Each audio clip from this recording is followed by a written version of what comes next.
Donc regardons maintenant de plus près la vertu d'espérance. Vous sentez bien qu'elle est articulée à la foi et à la charité. C'est pourquoi j'étais obligé de parler des trois.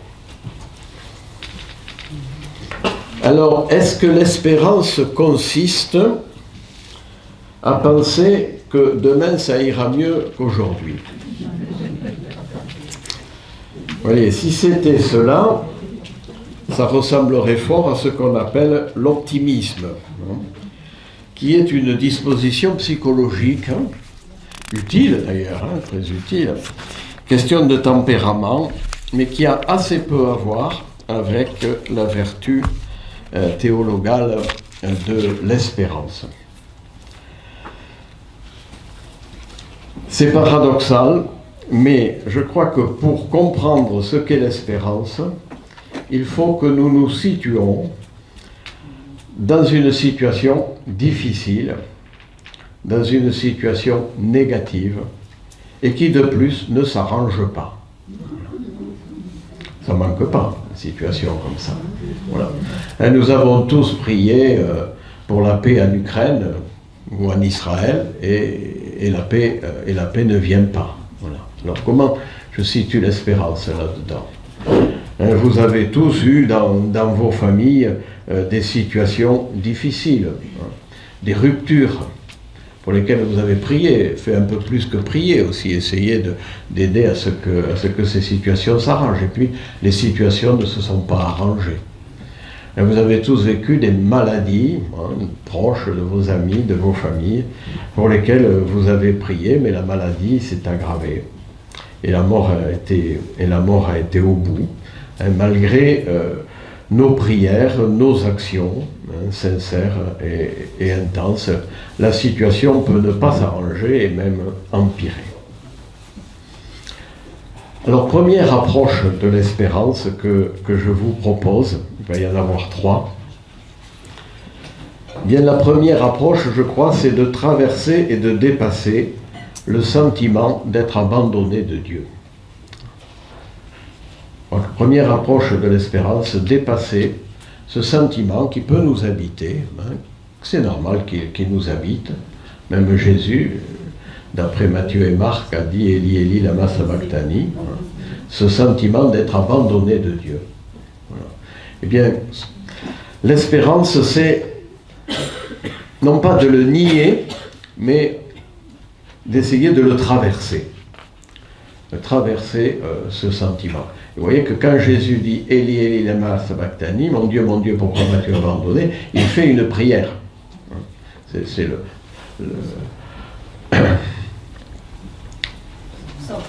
ce qui est tout à fait paradoxal, voilà, cherchez le mot, ce qui est paradoxal dans le psaume. C'est à la fois, quand je dis à Dieu, pourquoi m'as-tu abandonné, donc je pense qu'il m'entend quand même, parce que sinon je ne le lui dirai pas. Vous voyez que c'est une manière de retourner aussi le sentiment qui est éprouvé.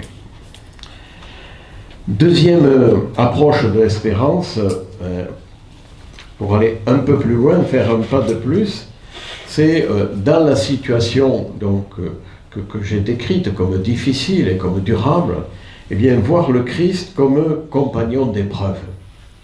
Le Christ, lui aussi, a connu la souffrance, la condamnation injuste, la mort. Et je peux, dans ma foi, voir le Christ comme celui qui est avec moi dans l'épreuve, et qui sait ce qu'est l'épreuve, qui connaît ce qu'est l'épreuve. Et je crois que là, nous avons une deuxième approche de la vertu d'espérance, être dans le malheur, dans la difficulté, avec le Christ et non point tout seul. Comment je peux faire ce chemin, donc traverser ce sentiment d'abandon, voir le Christ présent dans mon épreuve. Mais pour faire ce chemin, il me faut deux choses, deux appuis. Le premier appui, c'est l'écriture. L'écriture avec un grand E, la Bible. L'écriture qui me montre l'aventure humaine de Jésus, qui s'est mal terminée. Et pourtant, Dieu n'était pas absent. L'aventure humaine de Jésus, on ne peut pas imaginer que ça se termine plus mal que par la croix. Et pourtant, voilà, la résurrection et puis aussi l'attitude de Jésus nous montrent que Dieu n'était pas absent là. Et puis c'est toute l'aventure du peuple de Dieu. Si vous connaissez un peu la Bible, vous savez que la Bible est faite de multiples épreuves que le peuple de Dieu a eu à traverser et dans laquelle il est arrivé malgré tout à reconnaître que Dieu était là malgré les malheurs qui lui arrivaient. Et le deuxième point d'appui, après l'écriture, c'est mon expérience, mon vécu personnel. Et plus on vieillit, plus le vécu est long. Et mon expérience, eh bien, elle a traversé déjà, probablement. Elle a traversé des épreuves. Et pourtant, ma vie a continué malgré ces épreuves. Et ma vie avec Dieu, si je suis resté croyant, ma vie avec Dieu a continué malgré ces épreuves. Et souvent, une nouvelle épreuve nous fait revenir à ce que nous avons déjà vécu, en espérant que ce retour puisse être un retour positif. C'est pas nécessairement le cas. Et j'en arrive à une troisième donc approche de la vertu d'espérance. Donc la première, c'était traverser le sentiment d'abandon. La deuxième, c'est voir le Christ comme compagnon d'épreuve. La troisième, c'est avoir conscience que ce Jésus qui est le compagnon de mon épreuve est celui qui est vainqueur du mal. Avoir conscience que ce Jésus n'est pas seulement un compagnon qui a connu l'épreuve comme moi, mais qui est vainqueur du mal et de la mort, comme le dit la foi chrétienne. Alors cette victoire de Jésus qui est avec moi, elle n'est pas éclatante quand je suis dans la mouise. Cette victoire du Christ, elle n'est pas éclatante, elle ne sera qu'à la fin des temps.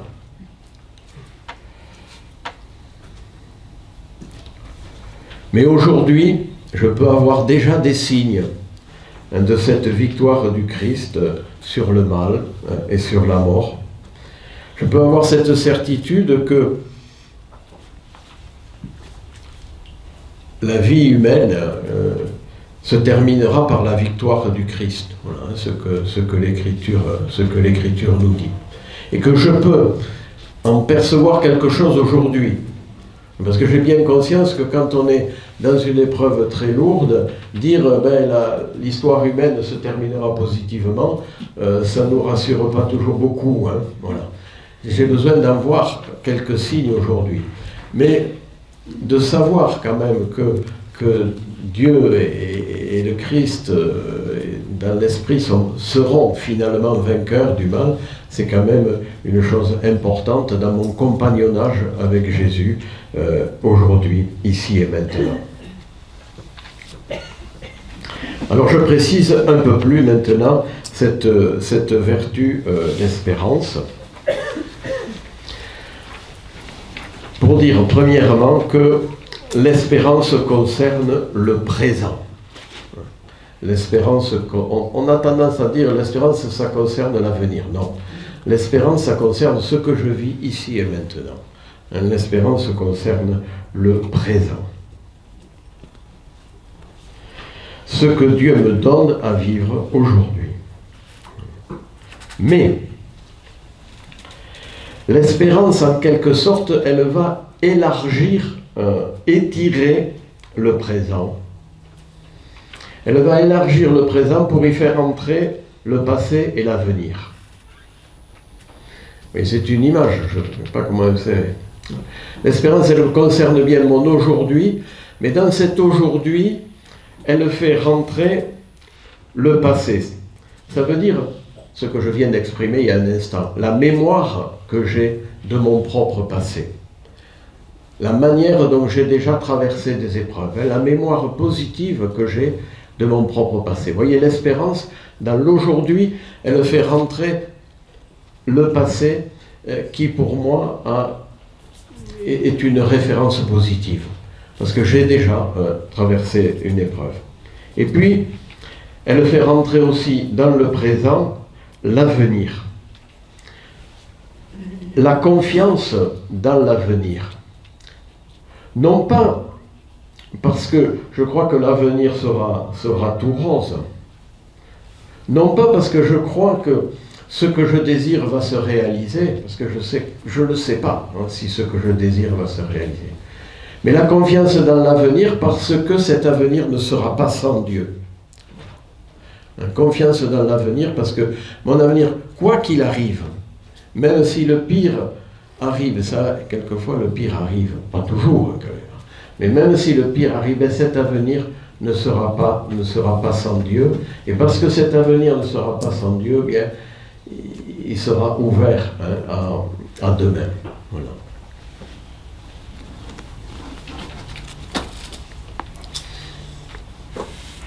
Alors, quel est le fruit de l'espérance? Je vous ai dit que le fruit de la foi, c'était la sérénité, que le fruit de l'amour, c'était la joie de donner et de recevoir. Eh bien, le fruit de l'espérance, c'est l'action tenace et confiante.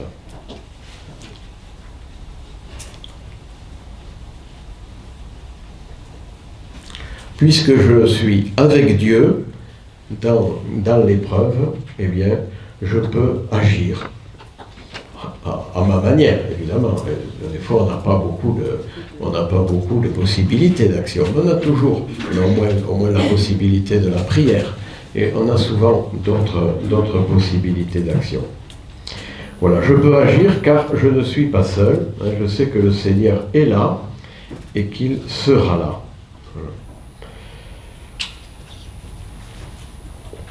Je ne considère pas les contraintes dans lesquelles je suis comme indépassables. Je ne sais pas quel sera l'avenir. Je ne sais pas si mes projets se réaliseront. Mais je crois que du nouveau peut surgir. Je ne sais pas comment. Je verrai plus tard. Mais que du nouveau peut surgir. Que quelque chose d'imprévisible peut venir. Parce que Dieu est souvent imprévisible.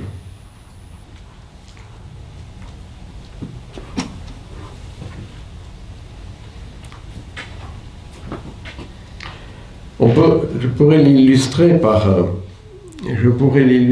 l'histoire de Noémie dans la Bible, le livre de Ruth. Voilà. Cette Noémie, elle part parce qu'il y a la famine. Elle part avec ses 2 fils. Elle va au pays de Moab, si ma mémoire est bonne. Voilà. Et donc elle espère évidemment avoir une descendance avec ses deux fils. Et d'ailleurs ces 2 fils épousent des filles au pays de Moab. Voilà. Et donc les choses semblent aller dans le sens où elle le souhaitait. Mais puis voilà la catastrophe qui arrive, c'est-à-dire les 2 fils meurent sans avoir d'enfants.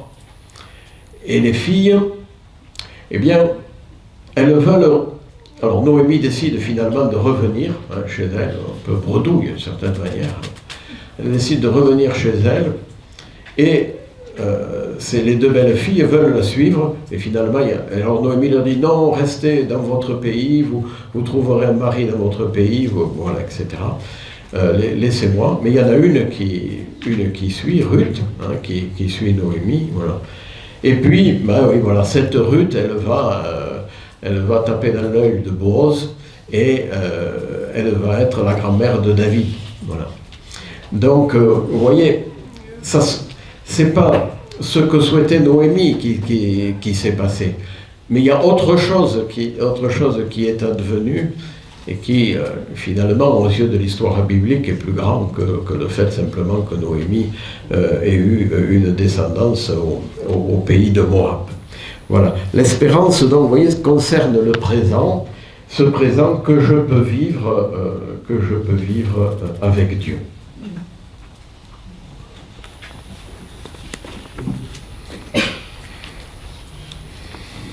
Alors, ces 3 vertus théologales sont les 3 fondements de la vie chrétienne. Et elles structurent ce que Paul appelle la filiation. J'ai parlé de nouvelle naissance tout à l'heure, je parle maintenant de filiation. Vous voyez que l'image est cohérente. Nous sommes fils et filles bien-aimés de Dieu. Et ce qui structure notre vie de fils et de filles bien-aimés de Dieu, c'est le don de Dieu, exprimé dans ces trois vertus théologales, la foi, l'espérance et la charité. Alors cela ne nous dit pas ce que nous avons à faire, mais nous permettent de le découvrir et de le faire. C'est à vivre dans l'amour, dans la charité et dans la foi. Ça ne nous dit pas exactement quel comportement nous avons à avoir, quel choix nous avons à faire dans notre vie, et c'est ce qui va nous permettre justement de faire des choix, et de faire des choix qui épanouiront notre identité profonde de fils et de filles de Dieu. Et Saint Paul nous dit dans Romains que les fils sont des héritiers. Les fils héritent de leur père. Voilà. Et que nous sommes déjà, voilà, par le don de Dieu, nous sommes déjà les héritiers de Dieu, comme le Christ. C'est ce que dit Romains, Paul aux Romains. C'est 8, 17, 18. Romains 8, 17, 18. Puisque nous sommes ses enfants, nous sommes aussi ses héritiers. Héritiers de Dieu, co-héritiers avec le Christ, si du moins nous souffrons avec lui, pour être avec lui dans la gloire. J'estime en effet qu'il n'y a pas de commune mesure entre les souffrances du temps présent et la gloire qui va être révélée pour nous.